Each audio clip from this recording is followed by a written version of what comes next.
జీవితాన్ని దేశానికే అంకితం చేసిన వ్యక్తి అటల్ బిహారీ వాజ్పేయి అని, అటల్జీ అంటేనే నమ్మకం, అభివృద్ధి, సుపరిపాలన అని మంత్రి నారా లోకేష్ పేర్కొన్నారు.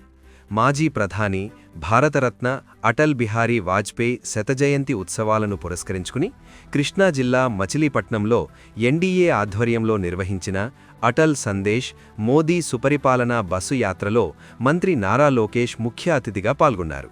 ఈ సందర్భంగా న్యూ హౌసింగ్ బోర్డ్ సర్కిల్ వద్ద ఏర్పాటు చేసిన వాజ్పేయి కాంస్య విగ్రహాన్ని బీజేపీ రాష్ట్ర అధ్యక్షుడు పీవీఎన్ మాధవ్తో కలిసి ఆవిష్కరించారు. సమాజంలో నైతిక విలువలు పెంపొందించేందుకు మేం కృషి చేస్తున్నాము. సమాజంలో నైతిక విలువలంటే ఏంటో చూపించిన గొప్ప వ్యక్తి వాజ్పేయి గారు. ఆయన గురించి ఎవరినడిగినా గొప్పగా చెబుతారు. ప్రతిపక్షమే లేని వ్యక్తి వాజ్పేయి గారు.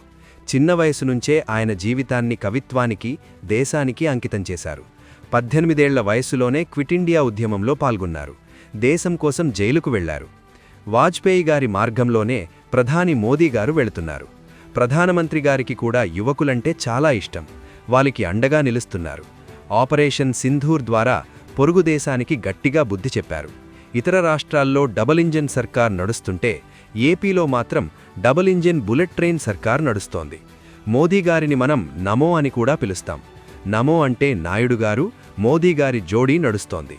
గడిచిన 18 నెలల్లో ఏపీకి పెద్ద ఎత్తున పెట్టుబడులు వచ్చాయంటే, ఆర్థికంగా కేంద్ర ప్రభుత్వం అండగా నిలిచిందంటే 2024 ఎన్నికల్లో అందరం కలిసి సాధించుకున్న విజయమే కారణం అని అన్నారు మంత్రి నారా లోకేష్.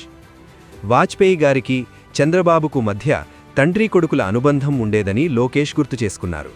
ఆనాడు ముఖ్యమంత్రిగా చంద్రబాబు ఢిల్లీకి వెళితే సొంత కొడుకు వచ్చినంతగా వాజ్పేయి ఆనందపడేవారు.